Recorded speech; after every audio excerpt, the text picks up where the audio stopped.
मध्य प्रदेश, राजस्थान और छत्तीसगढ़ के नतीजे बेहद आश्चर्यजनक रहे। भारतीय जनता पार्टी ने बड़ी सफलता हासिल की। समाजवादी पार्टी के नेता रामलोटन निषाद हमारे साथ मौजूद हैं। ये खासा नाराज हैं, बात करते हैं सर, क्यों नाराज हैं नतीजों से? देखिए, 3 प्रदेश जो हम लोगों का लगभग में सटा हुआ है, उत्तर प्रदेश से सटा हुआ है, छत्तीसगढ़ हो, मध्य प्रदेश हो, राजस्थान हो। जो स्थिति वहाँ की थी, राजनीतिक और सामाजिक स्थिति, राजस्थान में तो लगभग में कांटे की लड़ाई थी, लेकिन भारतीय जनता पार्टी छत्तीसगढ़ और मध्य प्रदेश में लड़ाई से बिल्कुल बाहर थी। और भारतीय जनता पार्टी पहले ही अपने को हारा हुआ मान लिया था। उसने इसी हार को देखते हुए 7 केंद्रीय मंत्री और सांसदों को समर में उतारा था। लेकिन जब परिणाम आया तो एकदम बिल्कुल अचंभित करने वाला आश्चर्यजनक परिणाम आया। और देखिए, यही भारतीय जनता पार्टी 2009 के लोकसभा चुनाव जब हुआ था तो सुब्रमण्यम स्वामी जी सुप्रीम कोर्ट में जाकर के ईवीएम मशीन में गड़बड़ी का आरोप लगाए थे।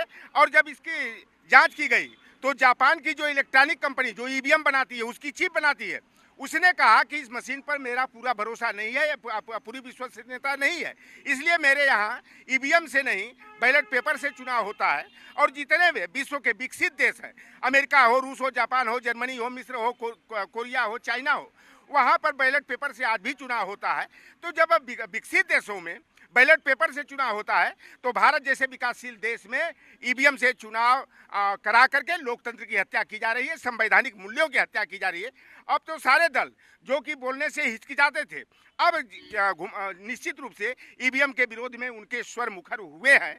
और जब जनता चाहती है, जनता खुद कहती है कि हम तो वोट दिए थे समाजवादी पार्टी को, वोट कैसे यहाँ भाजपा को आ गया। तो ऐसी जहां पर अविश्वसनीयता है ईवीएम के प्रति, तो ईवीएम की जगह जो है बैलेट पेपर। पक्ष के लोग यही तो कह रहे हैं कि जब आप लोग हारने लगते हैं तब जो है वो ईवीएम पर दोषारोपण करते हैं, जब जीतते हैं तो कोई बात नहीं कहते। ठीक है, देखिए, ये बड़ा लक्ष्य प्राप्त करने के लिए ये जानबूझ करके भी कहीं कहीं हारने का काम करते हैं। कुछ जगह जिता देते हैं, ईवीएम में खेल नहीं करते हैं। क्योंकि कर्नाटक का ये उदाहरण देना शुरू कर देंगे, हिमाचल का, क्योंकि हिमाचल और कर्नाटक उनके लिए ज़्यादा अहम नहीं था, ज़्यादा अहम था मध्य प्रदेश, छत्तीसगढ़ और राजस्थान था। और इसीलिए इतना चढ़ बढ़ करके ये दावे करते थे। और लोकसभा चुनाव से पहले सारे एनडीए, गैर एनडीए दल हैं, उनको एकजुट होकर के ईवीएम का विरोध करना चाहिए, चुनाव का बहिष्कार का निर्णय लेना चाहिए। अन्यथा हमारे संवैधानिक मूल्यों की हत्या हो जाएगी। जब लोकतंत्र नहीं बचेगा तो यह चुनाव प्रणाली भी खतरे में हो जाएगी। और आप देख लीजिए कि निर्वाचन आयोग को निष्पक्ष एजेंसी कहा जाता था, अब तो वहां पर प्रधानमंत्री द्वारा नामित मंत्री और प्रतिपक्ष का नेता, सीजीआई के अधिकार को खत्म कर दिया गया।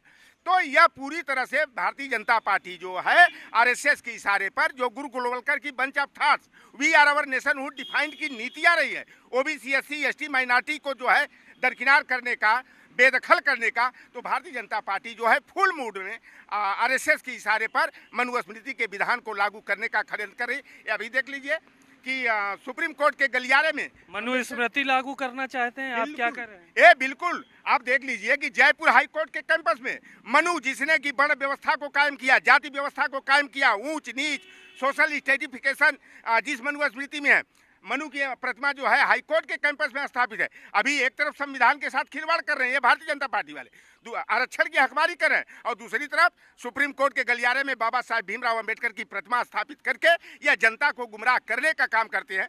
कभी सरदार पटेल का नाम लेने से इनको घिन आती थी, लेकिन 2019 के चुनाव में आप ये क्यों कह रहे हैं कि मनुस्मृति कानून लागू करना? अब कैसे आप देख रहे हैं कि जितनी हत्या हो रही है, बलात्कार हो रही है, पुलिसिया कार्रवाई कोई हो रही है क्या?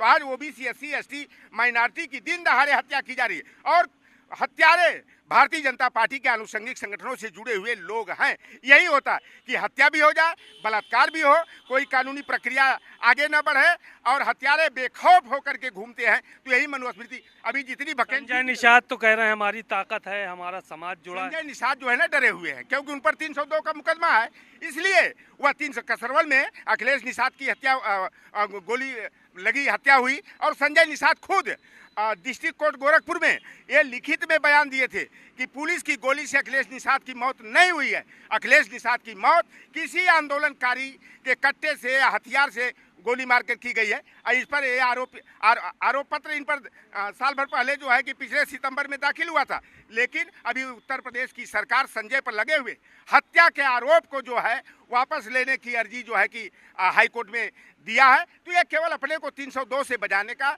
जेल से बचाने का। बताइए, उनका सांसद बेटा जो प्रवीण निषाद है, पूरा जो है देसी शराब का डिपो एक सांसद को यह नहीं है, ये नियम के बिल्कुल विरुद्ध है। और गोरखपुर का पूरा जो है कि देसी शराब का डिपो जो है संजय निषाद का जो संत कबीर नगर से सांसद बेटा प्रवीण निषाद है, उनके नाम से डिपो कैसे दिया गया। और भारतीय जनता पार्टी जो सुचिता की बात करती है, भ्रष्टाचार मुक्त शासन प्रशासन की बात करती है, तो इस पर चुप्पी क्यों साधी है। तो संजय अपने और अपने परिवार को बचाने के लिए बिल्कुल। ओम प्रकाश राजभर को क्या कहेंगे? वो कह रहे हैं अब हवा से जमीन पे आ गए होंगे, नतीजे आ गए। ऐसा है, ओम प्रकाश भाई छटपटा रहे हैं और गए थे ना मंत्री बनने के लिए। 3 कभी हुआ कि जाते 2 दिन के बाद मंत्रिमंडल का विस्तार होगा, फिर दशहरा में होगा, तो नवरात्रा में होगा, दिवाली भी फीकी उनकी पड़ गई, तो मानसिक दिवालियापन के शिकार हो गए हैं। और अभी तो देख लीजिए वहाँ भी संतुष्ट नहीं है। उनके बोल वचन क्या निकलते हैं, वो कभी एनडीए की बात करते हैं, कभी जो है कि इंडिया गठबंधन की बात करें, तो वह खुद अपना ठौर तलाश रहे हैं। वह डाल से चुके हुए पुचकटवा जो बंदर होता है ना, जिसको बिरादरी से बाहर कर दिया जाता है, तो ओम प्रकाश पुचकटवा बंदर है, डाल से चुके हुए बंदर जब डाल से चूक जाता है, गिर जाता है, तो उसको बंदरों की जो टीम होती है उसको खदेड़ा करके जो है उसको बाहर कर देती है। और घोसी का जब से चुना हुआ है, ओम प्रकाश राजभर की असलियत सामने आ गई है। ये राजभर वोट के ठेकेदार बनते हैं, तो राजभर समाज में बहुत नेता हैं। अब ओम प्रकाश राजभर जो है राजभर समाज को गुमराह नहीं करेंगे। और वही हाल संजय निषाद का, ये दोनों का जन्म, राजनीतिक जन्म जो है ओम प्रकाश राजभर और संजय निषाद का अनुसूचित जाति में 17 जातियों के आरक्षण के मुद्दे पर हुआ था। तो आप डबल इंजन की सरकार है, तो भैया काहे नहीं मल्ला खेवट बिन दिवर कार को दिया, तुरहा बाथम माझी कुम्हार प्रजापति राजभर, अब भर को अनुसूचित जाति का दर्जा मिल जाता है।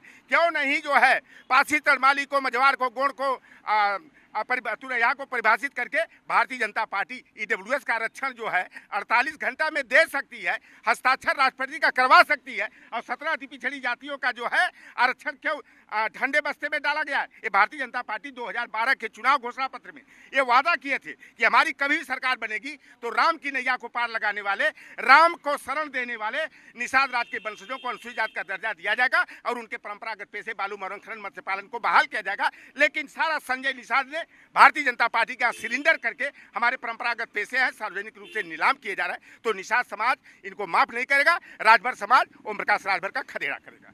शुक्रिया, बहुत बहुत। आपने सुना रामलोटन निषाद, उन्होंने बहुत सारी बातें कही और कहा भारतीय जनता पार्टी ईवीएम को हैक करके मनुस्मृति कानून यहाँ पर लागू करना चाहती है और साथ ही साथ ओम प्रकाश राजभर और संजय निषाद पर भी गंभीर आरोप लगाए।